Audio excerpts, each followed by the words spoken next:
Lápis e borracha na mão. E hoje, pessoal, eu trouxe aqui para vocês uma luta épica entre o Shadow versus o Sonic. Vamos desenhar aqui passo a passo essa luta. Vamos fazer, a minha ideia é fazer aqui o Shadow dando um soco no Sonic, beleza? Vamos então fazer aqui passo a passo esse desenho. Galera, se você já gostou da ideia, deixa aí o seu like, se inscreve no canal, ativa o sininho para não perder nenhum vídeo, porque toda semana tem vídeo novo para vocês.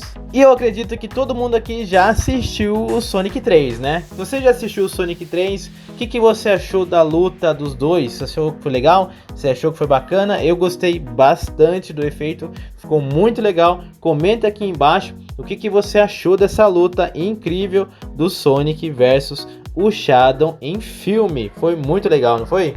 E galera, aqui no passo a passo você vai acompanhar em tempo real, não estou acelerando nada, deixando o vídeo bem tranquilo, com cortes pequenos para ajudar você a fazer o desenho aí na sua casa, tá bom? Sem correr, sem pressa, você vai conseguir desenhar tranquilamente o Shadow e o Sonic aqui no nosso vídeo de hoje, beleza? Se você quer aprimorar a sua habilidade com o desenho, quer desenhar de uma forma mais profissional, quer aprender a desenhar todos os detalhes e personagens de uma forma mais técnica para você conseguir ter ótimos resultados, eu dou aula particular, galera, dou aulas online. Se você tem vontade ou quer aprender a desenhar de uma forma mais profissional, me chama aqui na descrição, eu vou deixar o meu número do zap, ou você pode me chamar também no Instagram, eric.arts. Corre lá e marca a sua aula experimental para você poder estar vendo como funciona o curso, e eu tenho certeza que você vai gostar demais. Lembrando que para marcar você tem que falar com o seu responsável, seus pais ou responsável por você, ok? E galera, o curso ele é pago, não é um curso totalmente gratuito, beleza? Então, recado dado, simbora desenhar!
Tá aí o Shadow feito, hora de desenhar o Sonic. Vamos desenhar o Sonic levando um socão do Shadow, né, meu? Porque com certeza o Shadow ele é muito mais forte que o Sonic. É ou não é? Olha aí, comenta aí embaixo, concorda comigo? Eu acho que o Shadow é muito mais forte que o Sonic. O Sonic fica realmente uma fichinha pro Shadow, né não?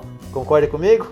Eu acho que o pessoal vai ficar bravo comigo, mas eu acho que ele é mais forte, né? Tô errado? Comenta aqui embaixo.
Tá aí, pessoal, o desenho finalizado. Eu espero que você tenha gostado. Se conseguiu fazer, me envia lá no meu Instagram, eric.arts. Vou deixar agora mais 2 vídeos para você acompanhar e assistir, beleza? Valeu, um grande abraço e a gente se vê no nosso próximo vídeo. Um abraço e fui!